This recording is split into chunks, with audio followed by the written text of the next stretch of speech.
আসসালামু আলাইকুম প্রিয় শিক্ষার্থী বন্ধুরা, আশা করি সবাই ভালো আছো। আমি মোহাম্মদ ইমরান হোসেন তোমাদের সবাইকে স্বাগত জানাচ্ছি। শিক্ষার্থী বন্ধুরা, আজকের ক্লাসে আমরা আলোচনা করব সংখ্যা বা নাম্বার নিয়ে। তো সংখ্যা বা নাম্বার এটা কি তোমাদের যদি আমি শুরুতে জিজ্ঞাসা করি, তোমরা আমাকে যেটা অ্যানসার করবা সেটা অনেকটা এরকম যে স্যার 1 2 3 4 এগুলো হচ্ছে সংখ্যা, number. It's absolutely correct, but my dear student, এখানে এই সংখ্যার মধ্যে আরো কিছু পার্থক্য আছে বা আরো কিছু ক্যাটাগরি আছে। আমরা সেই ক্যাটাগরিগুলো নিয়ে আজকে ভিডিওতে আলোচনা করব। তো শিক্ষার্থী বন্ধুরা, আমি শুরুতে তোমাদের সংখ্যা, বিভিন্ন রকম যে সংখ্যাগুলো রয়েছে সেই সংখ্যাগুলো নিয়ে আলোচনা করব এবং সবার শেষে গিয়ে আমি সেই সংখ্যাগুলোর মধ্যে বা সেই পদ্ধতিগুলোর মধ্যে বা সেই ধাপগুলোর মধ্যে আমি একটা সম্পর্ক, লিংক আপ তোমাদের আমি দেখাবো। তো শিক্ষার্থী বন্ধুরা, আমরা শুরুতে যেটি দেখব সেটি হলো স্বাভাবিক সংখ্যা। এর আরেকটা নাম আছে, এর আরেকটা নাম হচ্ছে ধনাত্মক অখণ্ড সংখ্যা। ধনাত্মক অখণ্ড সংখ্যা। তো স্বাভাবিক সংখ্যা বা ধনাত্মক অখণ্ড সংখ্যা কোনগুলো? এগুলো একটু আগে আমি যা লিখেছিলাম সেগুলো হচ্ছে স্বাভাবিক সংখ্যা, যেমন 1 2 3 4 এভাবে হচ্ছে অসীম পর্যন্ত যে আমি যেতে পারি সেটাই হচ্ছে স্বাভাবিক সংখ্যা বা ধনাত্মক অখণ্ড সংখ্যা। অখণ্ড, অখণ্ড সংখ্যা মানে হচ্ছে যে এই সংখ্যাগুলো ভগ্নাংশ আকারে নয়। এই যে যে স্বাভাবিক সংখ্যা বা ধনাত্মক অখণ্ড সংখ্যা আছে, এই সংখ্যা কিন্তু আবার হচ্ছে দুই রকমের। একটা হচ্ছে মৌলিক সংখ্যা, আরেকটি হলো যৌগিক সংখ্যা। তো শিক্ষার্থী বন্ধুরা, মৌলিক সংখ্যা কোনগুলো তোমরা জানো?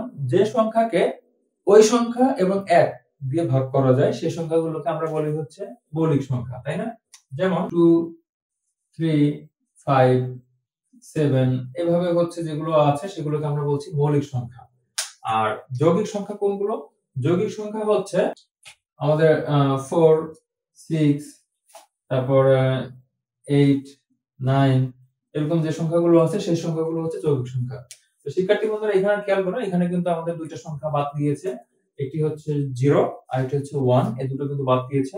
তো এই যে 1, যেটা 1 কিন্তু হচ্ছে মৌলিক সংখ্যাও না, যৌগিক সংখ্যাও না। আর 0 যেটা আছে, 0টা হচ্ছে তোমার এটাকে অঋণাত্মক সংখ্যা বলা হয়। আমরা সেটাতে পরবর্তীতে আসবো। তো শিক্ষার্থী বন্ধুরা, আমরা যেটা এখানে দেখলাম সেটা হচ্ছে স্বাভাবিক সংখ্যা বা ধনাত্মক অখণ্ড সংখ্যা।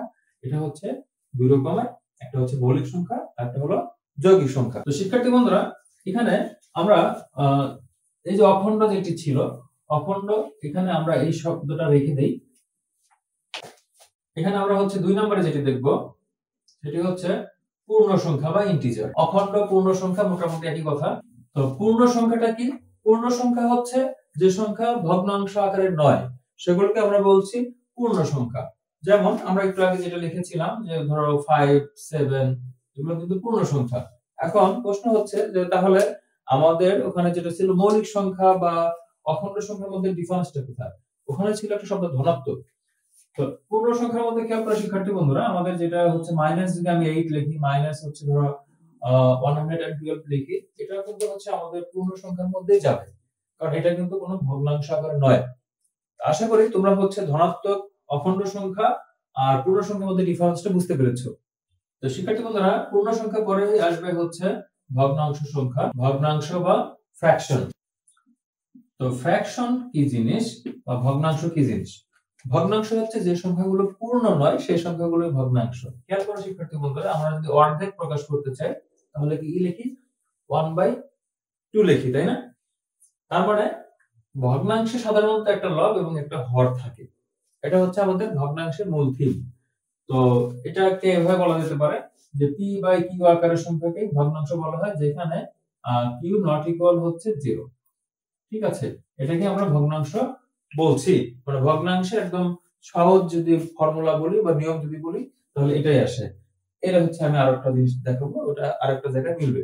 তো এই ভগ্নাংশের আবার দুইটা ভাগ আছে, একটা হচ্ছে সাধারণ ভগ্নাংশ, সাধারণ ভগ্নাংশ, আরেকটি হচ্ছে দশমিক ভগ্নাংশ, জেনারেল ফ্র্যাকশন এন্ড হচ্ছে ডেসিমাল ফ্র্যাকশন। তো শিক্ষার্থী বন্ধুরা, সাধারণ ভগ্নাংশ কোনটা? সাধারণ ভগ্নাংশ, আমি এই যে এখানে যে एग्जांपलটা দিয়েছিলাম হাফ, এই হাফটা হচ্ছে সাধারণ ভগ্নাংশ। আমি এই ফ্র্যাকশনের এখানে আরেকটা লিখতে পারতাম, এই যে হাফটা ছিল এই হাফটাকে আমি কি করতে পারি 0.5 লিখতে পারি, তাই না?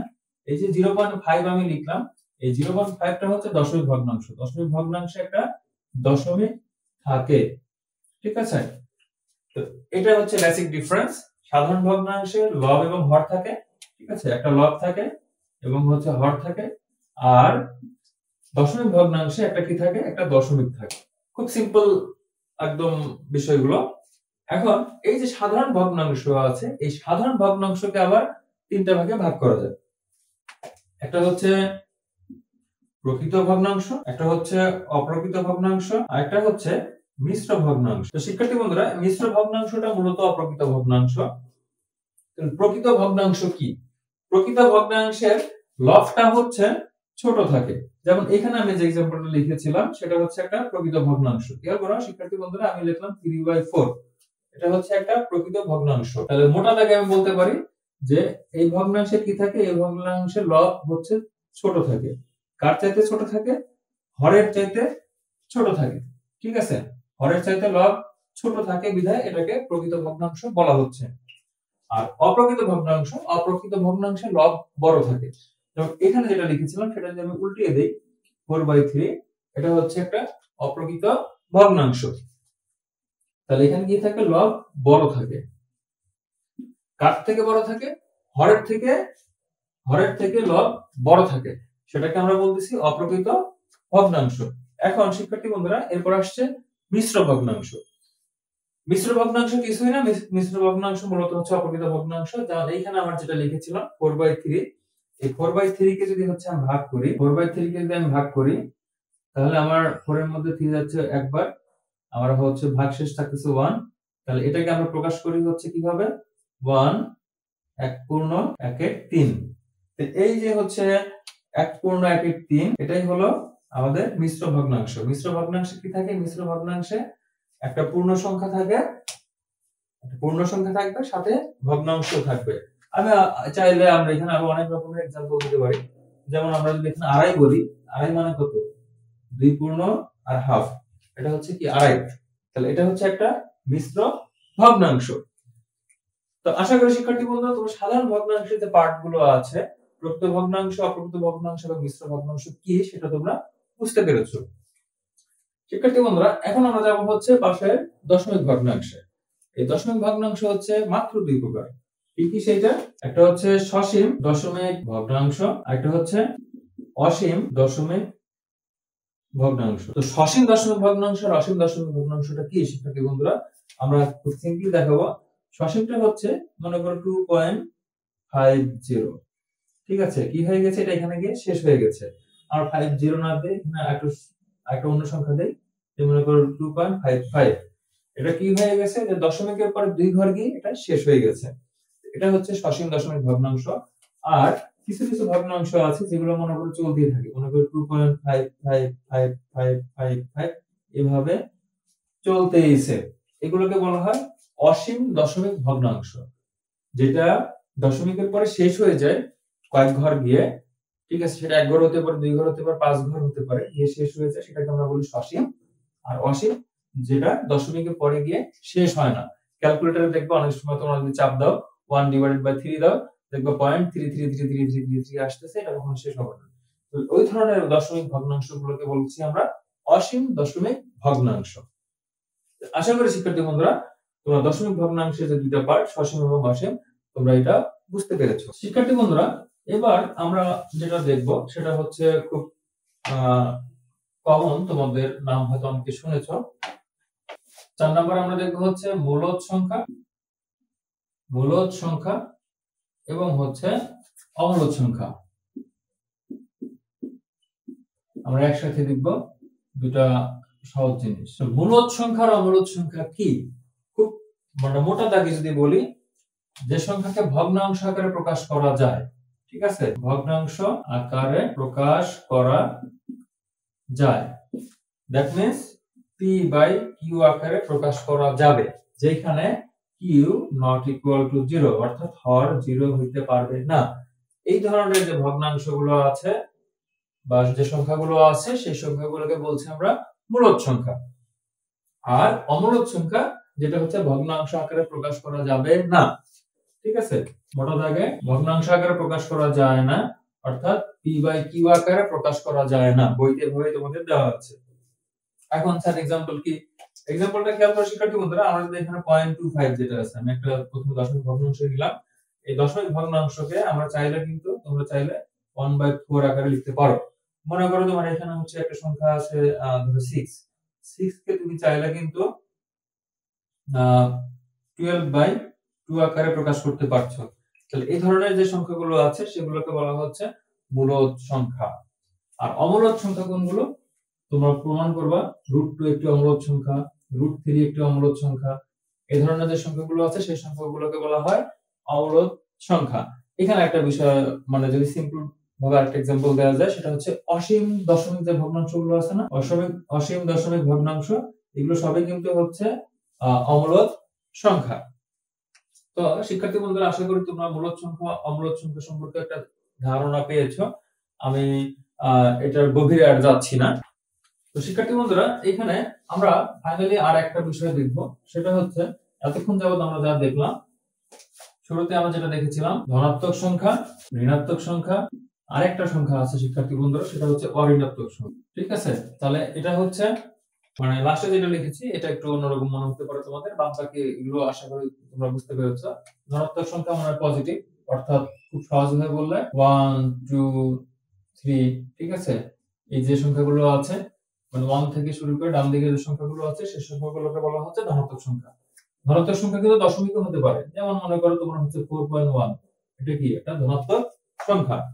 ঋণাত্মক সংখ্যা কিভাবে আমরা যদি বলি, তাহলে -1 -2, ধরো হচ্ছে -5.8, এগুলো হচ্ছে ঋণাত্মক সংখ্যা। আর অঋণাত্মক সংখ্যার মধ্যে সবই থাকবে 0 প্লাস ধনাত্মক সংখ্যা। ঠিক আছে, 0 প্লাস ধনাত্মক সংখ্যা, এগুলোই হচ্ছে অঋণাত্মক সংখ্যা। মানে 0টা হচ্ছে অঋণাত্মক সংখ্যা, সেজন্য 0 প্লাস ধনাত্মক সংখ্যা, দ্যাট মিন্স 0 1 2 3 এভাবে যা আছে সবই হচ্ছে অঋণাত্মক সংখ্যা। আমরা যদি সংখ্যা রেখায় দেখাই এই পুরো বিষয়টাকে, 0 1 2 3 4 -1 -2 -3 -4, এই যে এখানে যে সংখ্যাগুলো আছে এই সংখ্যাগুলোর মধ্যে খেয়াল করে শিক্ষার্থী বন্ধুরা, এই যে 1 থেকে মানে 0 পরের থেকে, ঠিক আছে, 0 পরের থেকে যেগুলো আছে সামনের দিকে এই সবই হচ্ছে ধনাত্মক সংখ্যা। তারপর 0 বামে যেগুলো আছে এগুলো সবই হচ্ছে ঋণাত্মক সংখ্যা। আর এই 0 সহকারে, 0 যখন আমি সহকারে বলবো তখন এটা কি হবে, এখানে যে জায়গাটুকু আছে এই জায়গাটা হচ্ছে তখন পূরণ হয়ে যাবে। ঠিক আছে, এদিকে যেগুলো আছে 0 সহকারে এটা হচ্ছে অঋণাত্মক সংখ্যা। তো শিক্ষার্থী বন্ধুরা, আশা করি তোমরা ধনাত্মক সংখ্যা, ঋণাত্মক সংখ্যা এবং অঋণাত্মক সংখ্যা কি এগুলো বুঝতে পেরেছো। তাহলে শিক্ষার্থী বন্ধুরা, আমরা এখন যদি এই যে সংখ্যাটি আছে এই সংখ্যার যদি আমরা একটা রিলেশনশিপ দেখাই, তাহলে সংখ্যা সেটা আমরা শুরুতে বলতে পারি, সেটা হলো দুই প্রকার, একটা হচ্ছে মূলদ সংখ্যা মানে যেগুলোকে ভগ্নাংশ আকারে প্রকাশ করা যায়, আর একটা হলো অমূলদ সংখ্যা। তাহলে এই হলো আমাদের সংখ্যার প্রথম দুইটা ভাগ। এই যে মূলদ সংখ্যা, এই মূলদ সংখ্যা হচ্ছে দুই রকমের, একটা হলো পূর্ণ সংখ্যা আর একটা কি ছিল অপূর্ণ বা ভগ্নাংশ সংখ্যা। তাহলে আমরা হচ্ছে এখানে মূলদ সংখ্যা পেলাম দুই রকমের, একটা হচ্ছে পূর্ণ সংখ্যা আর একটা হলো ভগ্নাংশ সংখ্যা। এখন এই পূর্ণ সংখ্যা হচ্ছে ছিল কয় রকমের, পূর্ণ সংখ্যা ছিল হচ্ছে আমাদের মূলত দুই রকমের, একটা ছিল তিন রকমের, একটা ছিল ধনাত্মক, একটা ছিল ঋণাত্মক, আর একটা ছিল হচ্ছে অঋণাত্মক বা শূন্য ছিল যেটা। ঠিক আছে, তাহলে আমাদের পূর্ণ সংখ্যা ছিল এরকম তিন রকমের, ধনাত্মক, ঋণাত্মক এবং অঋণাত্মক, এই তিন রকমের ছিল। এরপর আমাদের যে ধনাত্মক সংখ্যা ছিল সেই ধনাত্মক সংখ্যা ছিল আবার হচ্ছে কয় রকমের, তিন রকমের, একটা ছিল মৌলিক, একটা ছিল যৌগিক, আর একটা ছিল আমাদের 1 কিন্তু হচ্ছে একাই ছিল। ঠিক আছে, 1টা একাই ছিল, বলেছিলাম যে এটা 1 যৌগিকও না মৌলিক সংখ্যাও নয়। তাহলে আমরা এখানে এই ধনাত্মক সংখ্যা পেলাম তিন রকমের, মৌলিক, যৌগিক এবং 1। এরপর শিক্ষার্থী বন্ধুরা, আমরা যে ভগ্নাংশ যেটা ছিল, আমরা ভগ্নাংশ দেখেছি দুই রকমের, একটা ছিল সাধারণ ভগ্নাংশ আর একটা ছিল দশমিক ভগ্নাংশ। সাধারণ ভগ্নাংশ, একটা ছিল হচ্ছে দশমিক ভগ্নাংশ। তো আমরা এখানে লিখলাম এটা সাধারণ ভগ্নাংশ এবং দশমিক ভগ্নাংশ। তো এই সাধারণ ভগ্নাংশ ছিল হচ্ছে কয় রকমের, 2 রকম বা 3 রকম বলেছিলাম। যদি আমরা হচ্ছে 2 রকম বলি তাহলে আমাদের প্রকৃত অপ্রকৃত, আর যদি 3 রকম বলি তাহলে প্রকৃত অপ্রকৃত এবং মিশ্র 3 রকমের হবে। তাহলে যেহেতু আমি 3 রকম লিখেছিলাম তাই আমি 3 রকমই লিখছি, প্রকৃত অপ্রকৃত এবং হচ্ছে মিশ্র। এই 3 রকম ছিল সাধারণ ভগ্নাংশ। আর দশমিক ভগ্নাংশ, এই দশমিক ভগ্নাংশটা ছিল হচ্ছে আমাদের বলেছিলাম 2 রকমের, একটা হচ্ছে সসীম, একটা ছিল অসীম। সসীম এবং অসীম। আমরা এটা এভাবে মার্ক করে দিলাম যে দশমিক ভগ্নাংশ ছিল 2 রকমের, সসীম এবং অসীম। আর অমূলদ যেটা ছিল, অমূলদ ভগ্নাংশ, শিক্ষার্থী বন্ধুরা আমি একটা জিনিস তোমাদের বলতে আমার আসলে খেয়াল নাই, আমি ভুলে গিয়েছিলাম। অমূলদ ভগ্নাংশ যেটা, অমূলদ সংখ্যা, অমূলদ সংখ্যা আমি বলেছিলাম যে অসীম যে ভগ্নাংশগুলো রয়েছে, অসীম ভগ্নাংশগুলো অমূলদ ভগ্নাংশের মতো অনেকটা পরে। তো খেয়াল করো শিক্ষার্থী বন্ধুরা, মনে করো একটা সংখ্যা হচ্ছে এরকম যে 5.731249 এভাবে চলতেছে, ঠিক আছে? এরকম হচ্ছে একটা অমূলদ সংখ্যা। আরেকটা অমূলদ সংখ্যা হচ্ছে 5.73737373 বারবার এরকম 73 আসতেছে, ঠিক আছে? তো এখানে দেখো একটা জিনিস যে এই যে 7373 যে বিষয়টা, এটা বারবার রিপিট হচ্ছে, তাই না? বারবার রিপিট হচ্ছে, বারবার আসতেছে। তো এইটাকে বলা হয় পুনঃপুনিক। বারবার যে আসে সেটাকে বলা হয় পুনঃপুনিক, মানে বারবার পুনরায় পুনরায় আসতেছে, পুনরাবৃত্তি হচ্ছে, সেটাকে বলা হয় পৌনঃপুনিক বা পুনরাবৃত্তি যেটাকে বলে। আর এই যে ভগ্নাংশটা বা যে সংখ্যাটা আছে সেটাকে বলা হয় আবৃত দশমিক ভগ্নাংশ। আবৃত দশমিক ভগ্নাংশ। আর উপরের যেটা আছে সেটাকে বলা হয় অনাবৃত দশমিক ভগ্নাংশ। তাহলে এই মূলদ সংখ্যা যেটা, এটি অমূলদ সংখ্যা, তাহলে এটা হচ্ছে আবৃত দশমিক ভগ্নাংশ আর এটা হচ্ছে অনাবৃত দশমিক ভগ্নাংশ। তো শিক্ষার্থী বন্ধুরা, অনাবৃত কিন্তু এত বড় হতে হবে বিষয়টা এরকম না, এটা হচ্ছে ছোটগুলো হতে পারে। যেমন দেখো যে আমি যদি এখানে 2.5 লিখি, এটা কিন্তু হচ্ছে আমার অনাবৃত দশমিক ভগ্নাংশ, কারণ এটা শেষ হয়ে গিয়েছে, বেশি দূর পর্যন্ত যায়। তো শিক্ষার্থী বন্ধুরা, অমূলদ ভগ্নাংশ যেটা আছে, অমূলদ সংখ্যা, এই অমূলদ সংখ্যার হচ্ছে একটা পার্ট আছে, সেটাকে বলা হয় অনাবৃত দশমিক ভগ্নাংশ। আমি এটা এখানে লাল কলম দিয়ে লিখছি, কারণ যেহেতু পরে লিখেছি আমি, এটা পরে বুঝেছি তোমাদের। অসীম অনাবৃত দশমিক ভগ্নাংশ। তাহলে একটু আগে যেটা বলতেছিলাম আমি, আবৃত এবং অনাবৃত, এটা কিন্তু আমাদের যে দশমিক ভগ্নাংশটা রয়েছে এর মধ্যে কিন্তু আবৃত এবং অনাবৃত দুই রকমই হতে পারে, ঠিক আছে? বিশেষ করে তোমার অসীমের মধ্যে এটা যায়, ঠিক আছে? অসীমের মধ্যে অনাবৃত দশমিক ভগ্নাংশ, সেটা কিন্তু এর মধ্যে দেয়া যায়।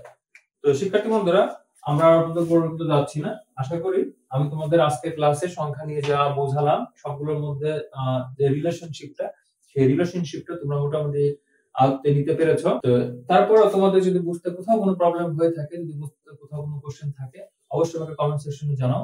আমি চেষ্টা করব তোমাদের প্রশ্নের উত্তর দেওয়ার জন্য। আর ভিডিওটি তোমরা কে কোথা থেকে দেখছো, তোমাদের বিদ্যালয়ের নাম কি, পুরো বিষয় নিয়ে আমাকে তোমরা কমেন্ট সেকশনে জানাতে পারো। আমরা আলোচনা করব বিষয়গুলো নিয়ে ইনশাআল্লাহ। ধন্যবাদ সবাইকে। আসসালামু আলাইকুম।